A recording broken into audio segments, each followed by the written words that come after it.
going to be doing a single column tie. Hopefully this will help you start your rope journey without rope 101 or any of that other stuff. Gets you straight into the tying. A single column tie is one band that's created to wrap all this bundle together. What I'm going to be showing you guys is a process that I teach for folks to have a safe single column tie that can be easily released. Some of the features are there from other tutorials that you might see out there. It's very common to have some sort of safety release, especially when folks are first getting into rope. This tie is going to go in 4 steps. 1, you're going to be making 2 or more wraps. 2, you're going to be crossing over all of those wraps. 3, you're going to be pulling under all of those wraps to capture all the rope together. And 4, you're going to be knotting off the captured rope and finishing your tie. So with that, we're going to find our rope ends. Ta-da!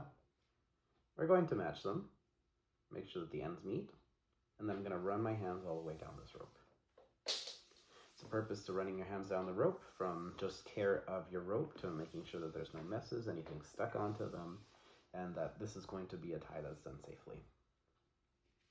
Then you're going to get to this bend right at the middle of your rope. Whenever you're here, you're going to use this as your point that you're going to be working with, your working end. And then you're going to go through the 4 steps previously mentioned. Now we're going to get going with the first step, which is to make 2 wraps. You're going to go ahead, you're going to wrap twice around what you're going to be tying your singular bundle. You can see with this very neatly there are 4 strands of rope nicely lined up together, and that means that you have created your 2 bands successfully.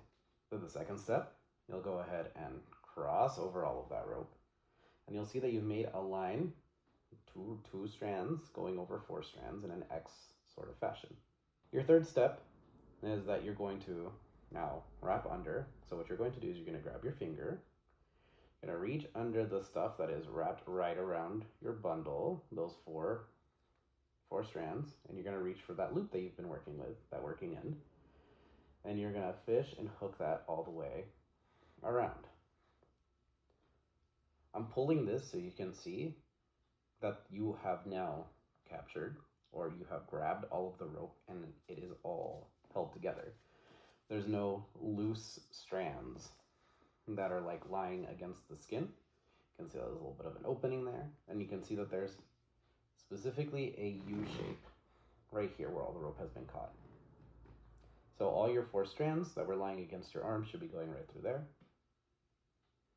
And you have your working end, your little loop right here, ready to go into the 4th step.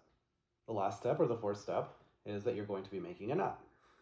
This is whatever your preferred knot that you have is. I don't care what it is as long as it doesn't slip. Don't make a slipping knot or else you're going to be tightening this all.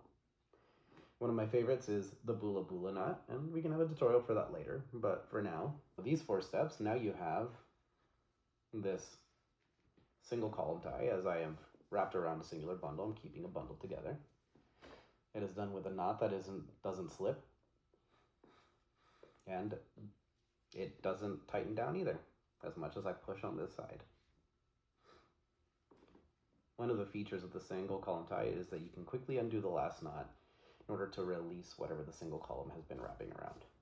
So here, simply pull out that bula bula,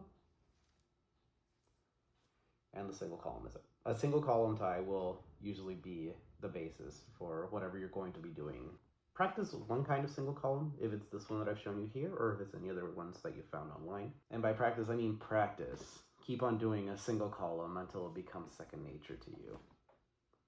A secure single column is a good single column, and it'll make the rest of your tying journey so much easier. So there you go. I've just taught you one of the basics for building up your rope ties. But with that, I hope that this has been helpful for you, and I'll keep on creating some more of these rope tutorials for y'all to be able to learn and to expand or continue or just refresh and rehash your rope journey. Thanks, guys.